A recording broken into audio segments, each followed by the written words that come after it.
Genèse, chapitre 36. Voici la postérité d'Ésaü, qui est Édom.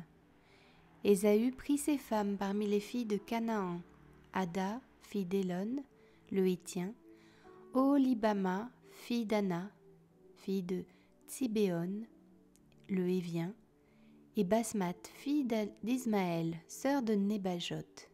Ada enfanta à Ésaü Éliphaz, Basmath enfanta Réuel, et Oholibama enfanta Jéhush, Jaélam et Coré.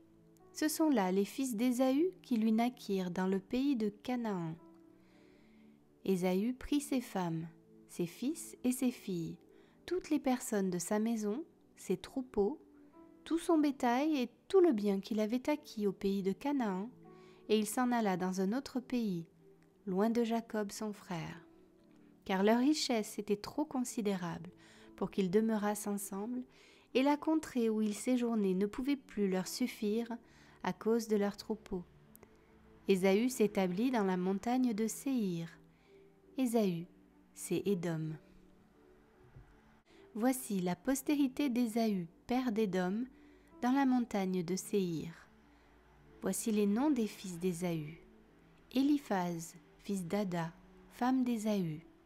Réuel, fils de Basmath, femme d'Ésaü. Les fils d'Éliphaz furent Théman, Omar, Tsépho, Gaétam et Kénaz. Et Thima était la concubine d'Éliphaz, fils d'Ésaü. Elle enfanta à Éliphaz Amalek. Ce sont là les fils d'Ada, femme d'Ésaü. Voici les fils de Réuel, Nahat, Zérach, Shama et Misa. Ce sont là les fils de Basmath, femme d'Ésaü. Voici les fils d'Oholibama, fille d'Ada, fille de Tsibéon, femme d'Ésaü.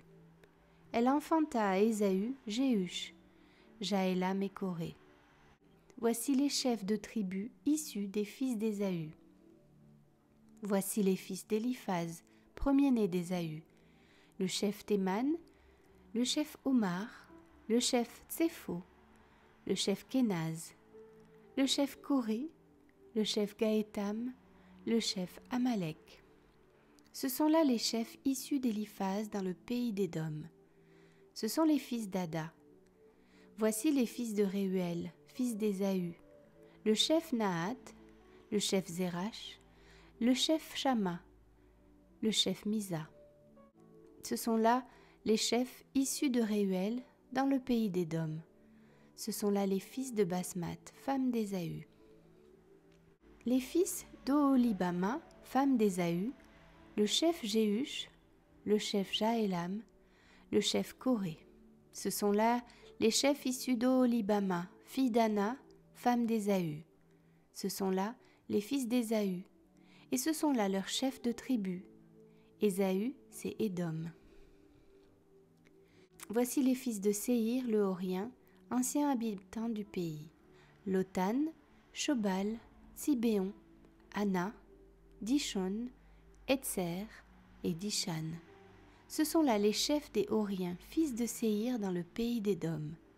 Les fils de Lotan furent Hori et Emam. La sœur de Lotan fut Thima. Voici les fils de Shobal, Alvan, Manahat, Ebal, Shépho et Onam. Voici les fils de Tsibéon, Adja et Anna. C'est cette Anna qui trouva les sources chaudes dans le désert quand il faisait paître les ânes de Tsibéon son père. Voici les enfants d'Anna, Dishon et Oholibama, fille d'Anna. Voici les fils de Dishon, Emdan, Eshban, Jitran et Karen. Voici les fils d'Etzer, Bilan, Zahavan et Akan. Voici les fils de Dishan, Utz et Aran. Voici les chefs des Horiens, le chef Lotan, le chef Shobal, le chef Tsibéon, le chef Anna, le chef Dishon, le chef Etzer, le chef Dishan. Ce sont là les chefs des Horiens, les chefs qu'ils eurent dans le pays de Séhir. Voici les rois qui ont régné dans le pays d'Édom, avant qu'un roi régnât sur les enfants d'Israël. Béla, fils de Béor, régna sur Édom, et le nom de sa ville était Dinaba. Béla mourut, et Jobab, fils de Zérach de Botsra, régna à sa place. Jobab mourut, et Husham du pays des Thémanites régna à sa place. Husham mourut, et Hadad, fils de Bédad, régna à sa place. C'est lui qui frappa Madian dans les champs de Moab. Le nom de sa ville était Avith. Hadad mourut, et Salam, le Masréka, régna à sa place. Samla mourut, et Saül de Rehoboth sur le fleuve régna à sa place. Saül mourut, et Baal-Hanan, fils d'Akbor, régna à sa place. Baal-Hanan, fils d'Akbor, mourut, et Hadar régna à sa place. Le nom de sa ville était Pahu, et le nom de sa femme Méhétabel, fille de Matred, fille de Mézahab. Voici les noms des chefs issus d'Ésaü selon leurs tribus, selon leur territoire et d'après leurs noms. Le chef Tima, le chef Alva, le chef Jétet, le chef Oholibama, le chef Éla, le chef Pinon, le chef Kénaz, le chef Théman, le chef Ibstar, le chef Magdiel, le chef Hiram. Ce sont là les chefs d'Édom, selon leurs habitations dans le pays qu'ils possédaient. C'est là Ésaü, père d'Édom.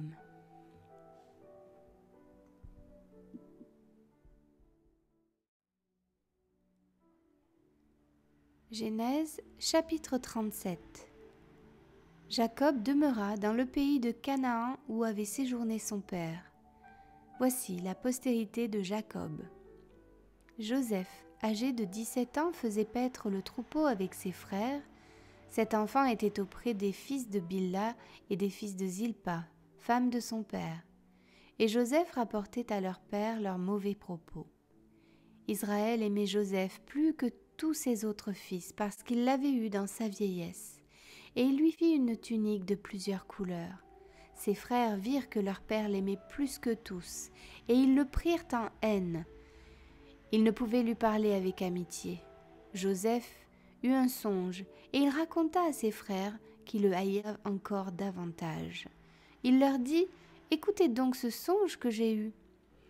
Nous étions alliés des gerbes au milieu des champs.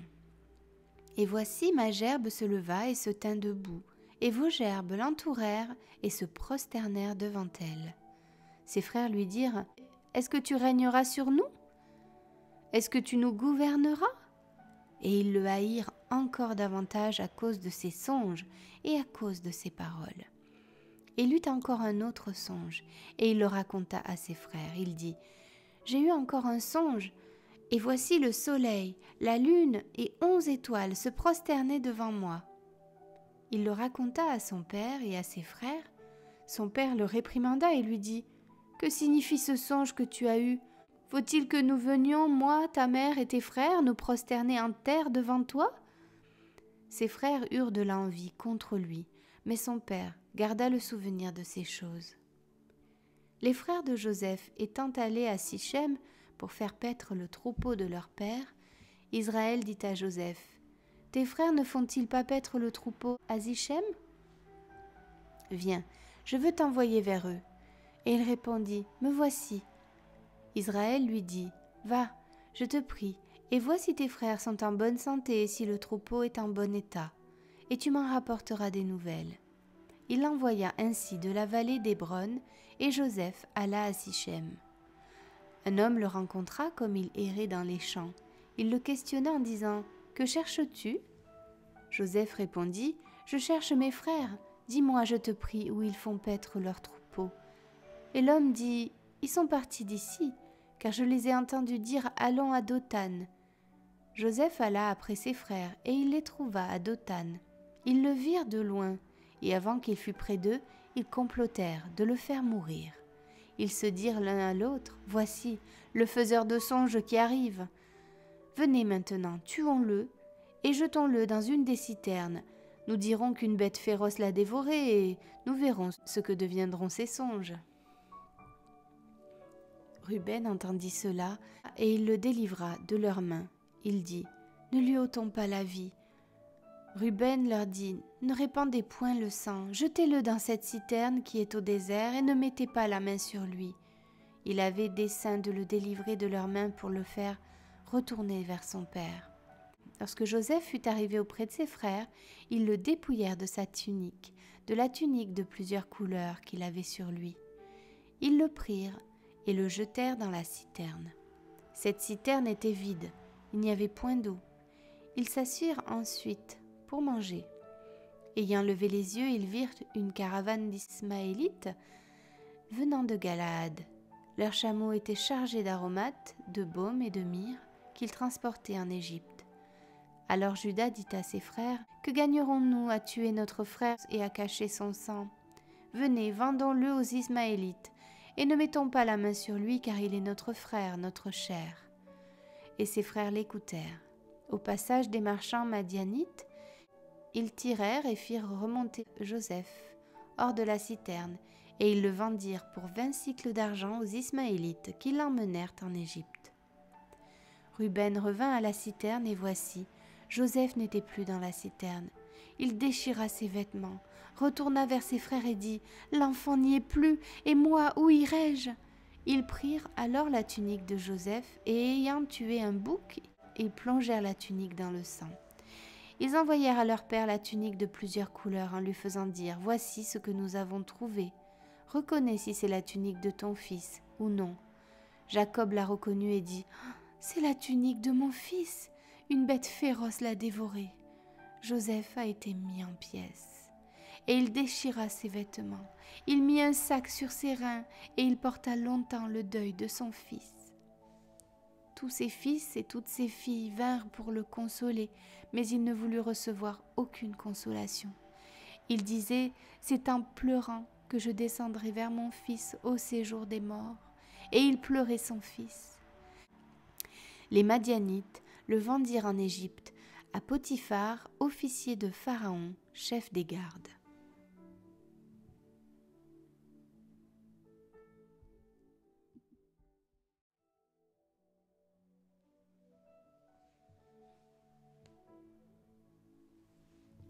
Genèse, chapitre 38. En ce temps-là, Juda s'éloigna de ses frères et se retira vers un homme d'Adulam, nommé Hira. Là, Juda vit la fille d'un Cananéen nommé Shua. Il la prit pour femme et alla vers elle. Elle devint enceinte et enfanta un fils qu'elle appela Er. Elle devint encore enceinte et enfanta un fils qu'elle appela Onan. Elle enfanta de nouveau un fils qu'elle appela Shéla. Juda était à Sib quand elle enfanta. Juda prit pour Er, son premier-né, une femme nommée Tamar. Er, premier-né de Juda, était méchant aux yeux de l'Éternel, et l'Éternel le fit mourir. Alors Juda dit à Onan, « Va vers la femme de ton frère, prends-la comme beau-frère, et suscite une postérité à ton frère. » Onan, sachant que cette postérité ne serait pas à lui, se souillait à terre lorsqu'il allait vers la femme de son frère afin de ne pas donner de postérité à son frère. Ce qu'il faisait déplut à l'Éternel, qui le fit aussi mourir. Alors Juda dit à Tamar, sa belle-fille, « Demeure veuve dans la maison de ton père jusqu'à ce que Shéla, mon fils, soit grand. » Il parlait ainsi dans la crainte que Shéla ne mourût comme ses frères. Tamar s'en alla et elle habita dans la maison de son père. Les jours s'écoulèrent et la fille de Shua, femme de Juda, mourut. Lorsque Juda fut consolé, il monta à Tima vers ceux qui tondaient ses brebis, lui et son ami Hira, l'Adulamite. On en informa Tamar et on lui dit, « Voici ton beau-père qui monte à Timna pour tondre ses brebis. » Alors elle ôta ses habits de veuve, elle se couvrit d'un voile et s'enveloppa. Et elle s'assit à l'entrée d'Énaïm sur le chemin de Timna, car elle voyait que Shéla était devenu grand et qu'elle ne lui était point donnée pour femme. Juda la vit et la prit pour une prostituée parce qu'elle avait couvert son visage. Il l'aborda sur le chemin et dit « Laisse-moi aller vers toi », car il ne connut pas que c'était sa belle-fille. Elle dit « Que me donneras-tu pour venir vers moi ?» Il répondit « Je t'enverrai un chevreau de mon troupeau. » Elle dit « Me donneras-tu un gage jusqu'à ce que tu l'envoies ?» Il répondit « Quel gage te donnerai-je » Elle dit « Ton cachet, ton cordon et le bâton que tu as à la main. » Et il les lui donna. Puis il alla vers elle et elle devint enceinte de lui. Elle se leva et s'en alla, elle ôta son voile et remit ses habits de veuve. Juda envoya le chevreau par son ami d'Abdulamite pour retirer le gage dans les mains de la femme, mais il ne la trouva point. Il interrogea les gens du lieu en disant « Où est cette prostituée qui se tenait à Énaïm sur le chemin ?» Ils répondirent « Il n'y a point eu ici de prostituée. » Il retourna auprès de Juda et dit « Je ne l'ai pas trouvée, et même les gens du lieu ont dit « Il n'y a point eu ici de prostituée. » Juda dit « Qu'elle garde ce qu'elle a. Ne nous exposons pas au mépris.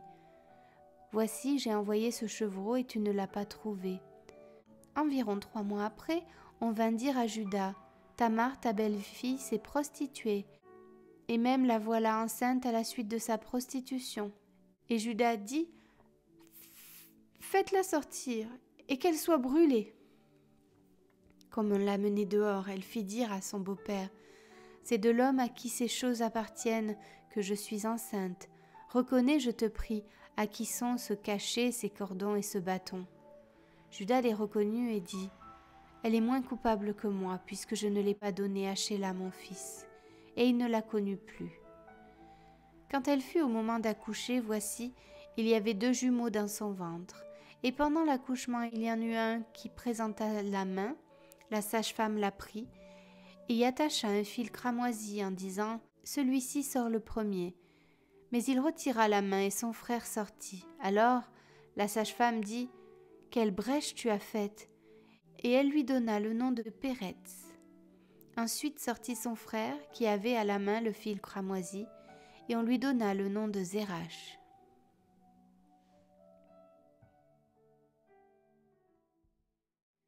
Genèse, chapitre 39. On fit descendre Joseph en Égypte, et Potiphar, officier de Pharaon, chef des gardes égyptiens, l'acheta des Ismaélites qu'il y avait fait descendre. L'Éternel fut avec lui, et la prospérité l'accompagna. Il habitait dans la maison de son maître, l'Égyptien. Son maître vit que l'Éternel était avec lui, et que l'Éternel faisait prospérer entre ses mains tout ce qu'il entreprenait. Joseph trouva grâce aux yeux de son maître, qu'il employa à son service, l'établit sur sa maison et lui confia tout ce qu'il possédait. Dès que Potiphar l'eut établi sur sa maison et sur tout ce qu'il possédait, l'Éternel bénit la maison de l'Égyptien à cause de Joseph, et la bénédiction de l'Éternel fut sur tout ce qui lui appartenait, soit à la maison, soit au champ. Il abandonna aux mains de Joseph tout ce qui lui appartenait, et il n'avait avec lui d'autre soin que celui de prendre sa nourriture.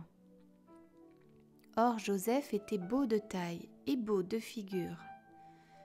Après ces choses, il arriva que la femme de son maître porta les yeux sur Joseph et dit « Couche avec moi ». Il refusa et dit à la femme de son maître « Voici, mon maître ne prend avec moi connaissance de rien dans la maison et il a remis entre mes mains tout ce qui lui appartient. Il n'est pas plus grand que moi dans cette maison et il ne m'a rien interdit excepté toi parce que tu es sa femme. Comment ferais-je un aussi grand mal et pécherais-je contre Dieu ?» Quoiqu'elle parlât tous les jours à Joseph, il refusa de coucher auprès d'elle, d'être avec elle. Un jour qu'il était entré dans la maison pour faire son ouvrage, et qu'il n'y avait là aucun des gens de la maison, elle le saisit par son vêtement en disant « Couche avec moi ». Il lui laissa son vêtement dans la main et s'enfuit au dehors. Lorsqu'elle vit qu'il lui avait laissé son vêtement dans la main et qu'il s'était enfui dehors, elle appela les gens de la maison et leur dit « Voyez, il nous a amené un Hébreu pour se jouer de nous. Cet homme est venu vers moi pour coucher avec moi, mais j'ai crié à haute voix. Et quand il a entendu que j'ai levé la voix et que je criais, il a laissé son vêtement à côté de moi et s'est enfui dehors. Et elle posa le vêtement de Joseph à côté d'elle, jusqu'à ce que son maître rentrât à la maison.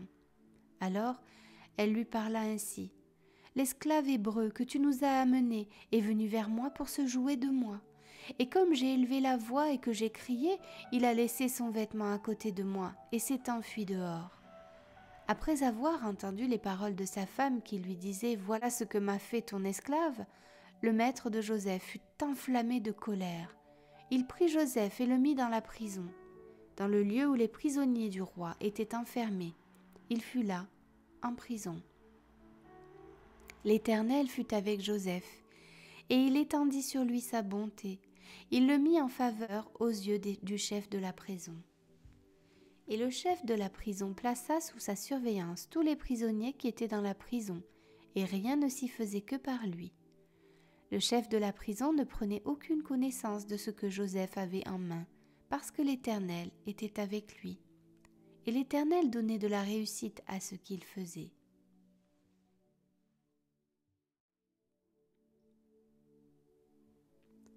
Genèse, chapitre 40. Après ces choses, il arriva que l'échanson et le panetier du roi d'Égypte offensèrent leur maître, le roi d'Égypte. Pharaon fut irrité contre ces deux officiers, le chef des échansons et le chef des panetiers, et il les fit mettre dans la maison du chef des gardes, dans la prison, dans le lieu où Joseph était enfermé. Le chef des gardes les plaça sous la surveillance de Joseph, qui faisait le service auprès d'eux, et ils passèrent un certain temps en prison. Pendant une même nuit, l'échanson et le panetier du roi d'Égypte, qui étaient enfermés dans la prison, eurent tous les deux un songe, chacun le sien, pouvant recevoir une explication distincte. Joseph étant venu le matin vers eux, les regarda, et voici, ils étaient tristes. Alors il questionna les officiers de Pharaon, qui étaient avec lui dans la prison de son maître, et il leur dit : « Pourquoi avez-vous mauvais visage aujourd'hui ?» Ils lui répondirent : « Nous avons eu un songe, et il n'y a personne pour l'expliquer. » Joseph leur dit : « N'est-ce pas à Dieu qu'appartiennent les explications ? Racontez-moi donc votre songe. » Le chef des échansons raconta son songe à Joseph et lui dit : « Dans mon songe, voici, il y avait un cep devant moi. Ce cep avait 3 sarments. Quand il eut poussé, sa fleur se développa, et ses grappes donnèrent des raisins mûrs. La coupe de Pharaon était dans ma main. Je pris les raisins, et je les pressai dans la coupe de Pharaon, et je mis la coupe dans la main de Pharaon. » Joseph lui dit : « En voici l'explication. Les 3 sarments sont 3 jours. Encore 3 jours, et Pharaon relèvera la tête et te rétablira dans ta charge. Tu mettras la coupe dans la main de Pharaon, comme tu en avais l'habitude lorsque tu étais son échanson. Mais souviens-toi de moi quand tu seras heureux, et montre, je te prie, de la bonté à mon égard. Parle en ma faveur à Pharaon et fais-moi sortir de cette maison. Car j'ai été enlevé du pays des Hébreux, et ici même je n'ai rien fait pour être mis en prison. » Le chef des panetiers, voyant que Joseph avait donné une explication favorable, dit : « Voici, il y avait aussi dans mon songe 3 corbeilles de pain blanc sur ma tête. Dans la corbeille la plus élevée, il y avait pour Pharaon des mets de toute espèce, cuits au four, et les oiseaux les mangeaient dans la corbeille au-dessus de ma tête. » Joseph répondit et dit : « En voici l'explication. Les 3 corbeilles sont 3 jours. Encore 3 jours, et Pharaon enlèvera ta tête de dessus toi, te fera pendre à un bois, et les oiseaux mangeront ta chair. Le 3e jour, jour de la naissance de Pharaon, il fit un festin à tous ses serviteurs, et il éleva la tête du chef des échansons et la tête du chef des panetiers au milieu de ses serviteurs. Il rétablit le chef des échansons dans sa charge d'échanson pour qu'il mît la coupe dans la main de Pharaon, mais il fit pendre le chef des panetiers selon l'explication que Joseph leur avait donnée. Le chef des échansons ne pensa plus à Joseph, il l'oublia.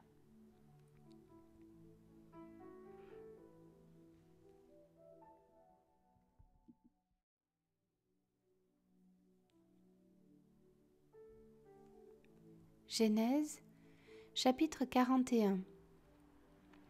Au bout de 2 ans, Pharaon eut un songe. Voici, il se tenait près du fleuve. Et voici 7 vaches belles à voir et grasses de chair montèrent hors du fleuve et se mirent à paître dans la prairie.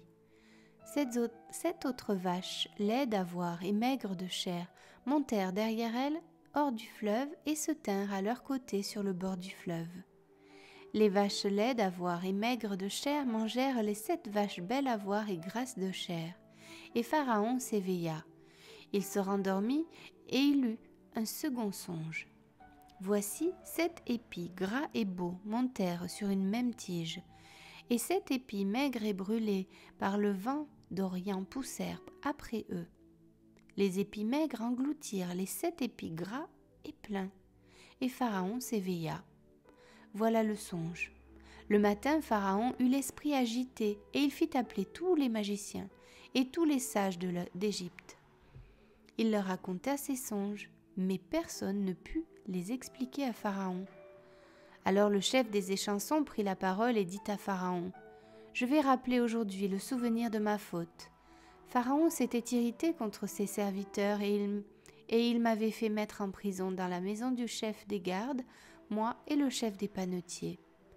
Nous eûmes l'un et l'autre un songe dans une même nuit, et chacun de nous reçut une explication en rapport avec le songe qu'il avait eu.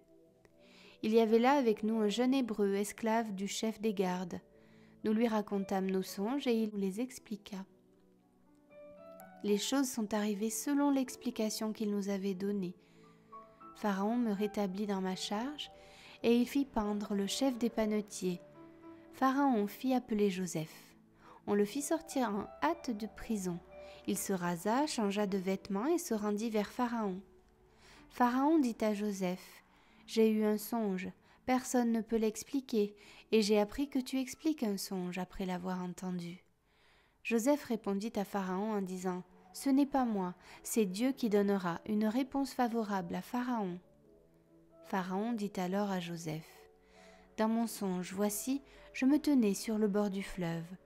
Et voici 7 vaches grasses de chair et belles d'apparence montèrent hors du fleuve et se mirent à paître dans la prairie. 7 autres vaches montèrent derrière elles, maigres et fort laides d'apparence et décharnées. Je n'en ai point vu d'aussi laides dans tout le pays d'Égypte. Les vaches décharnées et laides mangèrent les 7 premières vaches qui étaient grasses. Elles les engloutirent dans leur ventre sans qu'on s'aperçût qu'elles y fussent entrées, et leur apparence était laide comme auparavant, et je m'éveillai. Je vis encore en songe 7 épis pleins et beaux qui montèrent sur une même tige, et 7 épis vides, maigres, brûlés par le vent d'Orient, poussèrent après eux. Les épis maigres engloutirent les 7 beaux épis. Je l'ai dit aux magiciens, mais personne ne m'a donné l'explication. Joseph dit à Pharaon : « Ce qu'a songé Pharaon est une seule chose. Dieu a fait connaître à Pharaon ce qu'il va faire. Les 7 vaches belles sont 7 années, et les 7 épis beaux sont 7 années. C'est un seul songe. Les 7 vaches décharnées et laides qui montaient derrière les premières sont 7 années, et les 7 épis vides, brûlés par le vent d'Orient, seront 7 années de famine. Ainsi, comme je viens de le dire à Pharaon, Dieu a fait connaître à Pharaon ce qu'il va faire. Voici, il y aura 7 années de grande abondance dans tout le pays d'Égypte. 7 années de famine viendront après elles, et l'on oubliera toute cette abondance au pays d'Égypte, et la famine consumera le pays. Cette famine qui suivra sera si forte qu'on ne s'apercevra plus de l'abondance dans le pays. Si Pharaon a vu le songe se répéter une seconde fois, c'est que la chose est arrêtée de la part de Dieu et que Dieu se hâtera de l'exécuter. Maintenant, que Pharaon choisisse un homme intelligent et sage et qu'il le mette à la tête du pays d'Égypte. Que Pharaon établisse des commissaires sur le pays pour lever 1/5 des récoltes de l'Égypte pendant les 7 années d'abondance, qu'il rassemble tous les produits de ces bonnes années qui vont venir, qu'il fasse sous l'autorité de Pharaon des amas de blé, des approvisionnements dans les villes, et qu'ils en aient la garde. Ces provisions seront en réserve pour le pays pour les 7 années de famine qui arriveront dans le pays d'Égypte, afin que le pays ne soit pas consumé par la famine. » Ces paroles plurent à Pharaon et à tous ses serviteurs. Et Pharaon dit à ses serviteurs, « Trouverions-nous un homme comme celui-ci, ayant en lui l'esprit de Dieu ?» Et Pharaon dit à Joseph, « Puisque Dieu t'a fait connaître toutes ces choses, il n'y a personne qui soit aussi intelligent et aussi sage que toi. Je t'établis sur ma maison, et tout mon peuple obéira à tes ordres. Le trône seul m'élèvera au-dessus de toi. » Pharaon dit à Joseph, « Vois, je te donne le commandement de tout le pays d'Égypte. » Pharaon ôta son anneau de la main et le mit à la main de Joseph. Il le revêtit d'habits de fin lin et lui mit un collier d'or au cou. Il le fit monter sur le char qui suivait le sien, et l'on criait devant lui, « À genoux !» C'est ainsi que Pharaon lui donna le commandement de tout le pays d'Égypte. Il dit encore à Joseph, « Je suis Pharaon, et sans toi, personne ne lèvera la main ni le pied dans tout le pays d'Égypte. » Pharaon appela Joseph du nom de Tsaphnath-Paaneach, et il lui donna pour femme Asnath, fille de Potiphéra, prêtre d'On. Et Joseph partit pour visiter le pays d'Égypte. Joseph était âgé de 30 ans lorsqu'il se présenta devant Pharaon, roi d'Égypte. Et il quitta Pharaon et parcourut tout le pays d'Égypte. Pendant les 7 années de fertilité, la terre rapporta abondamment.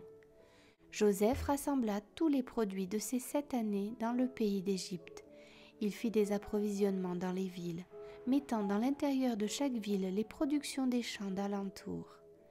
Joseph amassa du blé, comme le sable de la mer, en quantité si considérable que l'on cessa de compter, parce qu'il n'y avait plus de nombre. Avant les années de famine, il naquit à Joseph 2 fils, que lui enfanta Asnath, fille de Potiphéra, prêtre d'On. Joseph donna au premier-né le nom de Manassé, car, dit-il, « Dieu m'a fait oublier toutes mes peines et toute la maison de mon père. » Et il donna au second le nom d'Éphraïm, car, dit-il, « Dieu m'a rendu fécond dans le pays de mon affliction. » Les 7 années d'abondance qu'il y eut au pays d'Égypte s'écoulèrent, et les 7 années de famine commencèrent à venir, ainsi que Joseph l'avait annoncé. Il y eut famine dans tout le pays, mais dans tout le pays d'Égypte il y avait du pain. Quand tout le pays d'Égypte fut aussi affamé, le peuple cria à Pharaon pour avoir du pain. Pharaon dit à tous les Égyptiens, « Allez vers Joseph et faites ce qu'il vous dira. » La famine régnait dans tout le pays. Joseph ouvrit tous les lieux d'approvisionnement et vendit du blé aux Égyptiens. La famine augmentait dans le pays d'Égypte. Et de tous les pays on arrivait en Égypte pour acheter du blé auprès de Joseph, car la famine était forte dans tous les pays.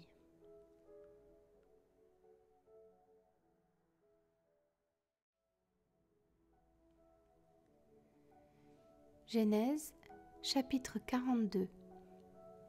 Jacob, voyant qu'il y avait du blé en Égypte, dit à ses fils, « Pourquoi vous regardez-vous les uns les autres ?» Il dit, « Voici, j'apprends qu'il y a du blé en Égypte. Descendez-y pour nous en acheter là, afin que nous vivions et que nous ne mourions pas. » 10 frères de Joseph descendirent en Égypte pour acheter du blé. Jacob n'envoya point avec eux Benjamin, frère de Joseph, dans la crainte qu'il ne lui arrivât quelque malheur.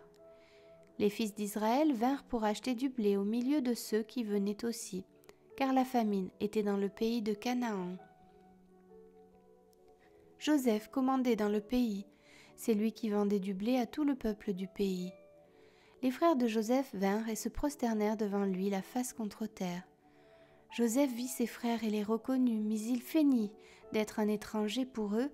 Il leur parla durement et leur dit, « D'où venez-vous » Ils répondirent, « Du pays de Canaan pour acheter des vivres. » Joseph reconnut ses frères, mais eux ne le reconnurent pas.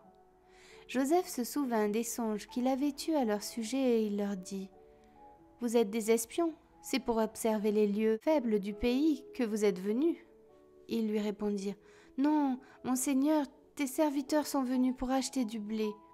Nous sommes tous fils d'un même homme, nous sommes sincères. tes serviteurs ne sont pas des espions. » Il leur dit, « Nullement, c'est pour observer les lieux faibles du pays que vous êtes venus. » Ils répondirent, « Nous, tes serviteurs, sommes 12 frères, fils d'un même homme au pays de Canaan, et voici le plus jeune est aujourd'hui avec notre père, et il y en a un qui n'est plus. » Joseph leur dit, « Je viens de vous le dire, vous êtes des espions. Voici comment vous serez éprouvés. Par la vie de Pharaon, vous ne sortirez point d'ici que votre jeune frère ne soit venu. Envoyez l'un de vous pour chercher votre frère, et vous restez prisonniers. Vos paroles seront éprouvées, et je saurai si la vérité est chez vous. Sinon, par la vie de Pharaon, vous êtes des espions. » Et il les mit ensemble 3 jours en prison. Le 3e jour, Joseph leur dit, « Faites ceci et vous vivrez. Je crains Dieu. Si vous êtes sincères, que l'un de vos frères reste enfermé dans votre prison, et vous, partez emporter du blé pour nourrir vos familles. Et amenez-moi votre jeune frère, afin que vos paroles soient éprouvées et que vous ne mouriez point. » Et ils firent ainsi. Ils se dirent alors l'un à l'autre, « Oui, nous avons été coupables envers notre frère, car nous avons vu l'angoisse de son âme quand il nous demandait grâce, et nous ne l'avons point écouté.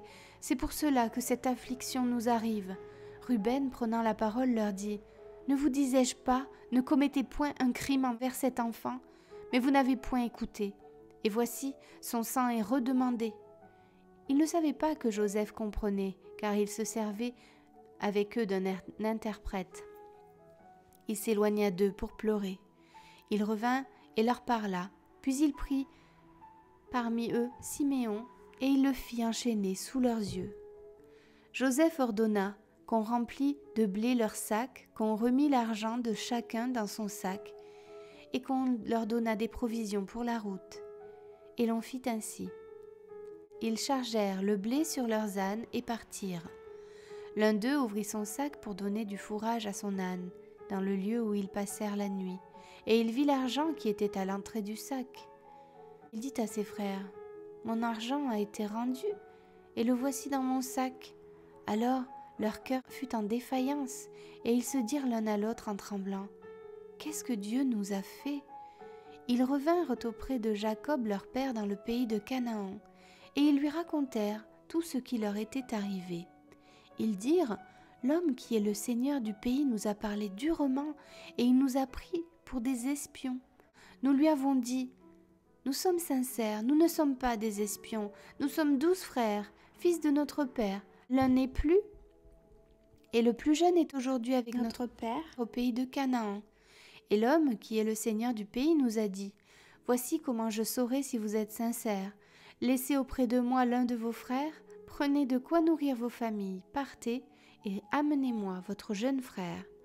Je saurai ainsi que vous n'êtes pas des espions, que vous êtes sincères, je vous rendrai votre frère et vous pourrez librement parcourir le pays. » Lorsqu'ils vidèrent leur sac, voici, le paquet d'argent de chacun était dans son sac. Ils virent, eux et leur père, leur paquet d'argent, et ils eurent peur. Jacob, leur père, leur dit, « Vous me privez de mes enfants. Joseph n'est plus, Siméon n'est plus, et vous prendriez Benjamin? C'est sur moi que tout cela retombe. » Ruben dit à son père, « Tu feras mourir mes 2 fils si je ne te ramène pas Benjamin. Remets-le entre mes mains, et je te le ramènerai. » Jacob dit, « Mon fils ne descendra point avec vous, car son frère est mort, et il reste seul. S'il lui arrivait un malheur dans le voyage que vous allez faire, vous feriez descendre mes cheveux blancs avec douleur dans le séjour des morts. »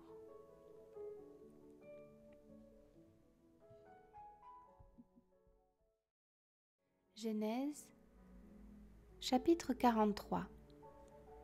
La famine s'apesantissait sur le pays. Quand ils eurent fini de manger le blé qu'ils avaient apporté d'Égypte, Jacob dit à ses fils, « Retournez, achetez-nous un peu de vivres. » Juda lui répondit, « Cet homme nous a fait cette déclaration formelle. Vous ne verrez pas ma face, à moins que votre frère ne soit avec vous. Si donc tu veux envoyer notre frère avec nous, nous descendrons et nous t'achèterons des vivres.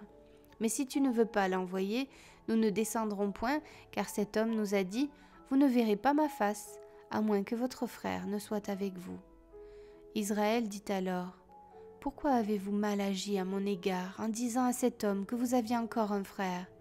Ils répondirent, « Cet homme nous a interrogés sur nous et sur notre famille en disant, « Votre père vit-il encore? Avez-vous un frère ?» Et nous avons répondu à ces questions. Pouvions-nous savoir qu'il dirait, « Faites descendre votre frère ?» Juda dit à Israël, son père, « Laisse venir l'enfant avec moi, afin que nous nous levions et que nous partions, et nous vivrons et nous ne mourrons pas, nous, toi et nos enfants. » Je réponds de lui, « Tu le redemanderas de ma main. Si je ne le ramène pas auprès de toi, et si je ne le remets pas devant ta face, je serai pour toujours coupable envers toi. Car si nous n'eussions pas tardé, nous serions maintenant 2 fois de retour. » Israël, leur père, leur dit, « Puisqu'il le faut, faites ceci. Prenez dans vos sacs des meilleures productions du pays pour emporter un présent à cet homme, un peu de baume et un peu de miel, des aromates, de la myrrhe, des pistaches et des amandes. Prenez avec vous de l'argent en double et remportez l'argent qu'on avait mis à l'entrée de vos sacs. Peut-être était-ce une erreur. Prenez votre frère et levez-vous. Retournez vers cet homme. Que le Dieu Tout-Puissant vous fasse trouver grâce devant cet homme et qu'il laisse revenir avec vous votre autre frère et Benjamin. Et moi, si je dois être privé de mes enfants, que j'en sois privé. » Ils prirent le présent, ils prirent avec eux de l'argent au double, ainsi que Benjamin. Ils se levèrent, descendirent en Égypte et se présentèrent devant Joseph. Dès que Joseph vit avec eux Benjamin, il dit à son intendant, « Fais entrer ces gens dans la maison, tue et apprête, car ces gens mangeront avec moi à midi. » Cet homme fit ce que Joseph avait ordonné, et il conduisit ces gens dans la maison de Joseph. Ils eurent peur lorsqu'ils furent conduits à la maison de Joseph, et ils dirent, « C'est à cause de l'argent remis l'autre fois dans nos sacs qu'on nous emmène. C'est pour se jeter sur nous, se précipiter sur nous, c'est pour nous prendre comme esclaves et s'emparer de nos ânes. » Ils s'approchèrent de l'intendant de la maison de Joseph et lui adressèrent la parole à l'entrée de la maison. Ils dirent, « Pardon, mon Seigneur, nous sommes déjà descendus une fois pour acheter des vivres, puis quand nous arrivâmes au lieu où nous devions passer la nuit, nous avons ouvert nos sacs, et voici, l'argent de chacun était à l'entrée de son sac. Notre argent selon son poids, nous le rapportons avec nous. Nous avons aussi apporté d'autres argents pour acheter des vivres. Nous ne savons pas qui avait mis notre argent dans nos sacs. » L'intendant répondit, « Que la paix soit avec vous, ne craignez rien. C'est votre Dieu, le Dieu de votre Père, qui vous a donné un trésor dans vos sacs. Votre argent m'est parvenu. » Et il leur amena Siméon. Cet homme les fit entrer dans la maison de Joseph. Il leur donna de l'eau, et ils se lavèrent les pieds. Il donna aussi du fourrage à leurs ânes. Ils préparèrent leurs présents en attendant que Joseph vienne à midi, car on les avait informés qu'il mangerait chez lui. Quand Joseph fut arrivé à la maison, ils lui offrirent le présent qu'ils avaient apporté, et ils se prosternèrent en terre devant lui. Il leur demanda comment il se portait, et il dit, « Votre vieux père dont vous avez parlé est-il en bonne santé? Vit-il encore ?» Ils répondirent, « Ton serviteur, notre père, est en bonne santé, il vit encore. » Et ils s'inclinèrent et se prosternèrent. Joseph leva les yeux, et jetant un regard sur Benjamin son frère, fils de sa mère, il dit, « Est-ce là votre jeune frère dont vous m'avez parlé ?» Et il ajouta, « Dieu te fasse miséricorde, mon fils. » Ses entrailles étaient émues pour son frère, et il avait besoin de pleurer. Il entra précipitamment dans une chambre et il pleura. Après s'être lavé le visage, il en sortit et, faisant des efforts pour se contenir, il dit, « Servez à manger. » On servit Joseph à part et ses frères à part. Les Égyptiens qui mangeaient avec lui furent aussi servis à part, car les Égyptiens ne pouvaient pas manger avec les Hébreux, parce que c'est à leurs yeux une abomination. Les frères de Joseph s'assirent en sa présence, le premier-né selon son droit d'aînesse, et le plus jeune selon son âge, et ils se regardaient les uns les autres avec étonnement. Joseph leur fit porter des mets qui étaient devant lui, et Benjamin eut 5 fois plus que les autres. Ils burent et s'égayèrent avec lui.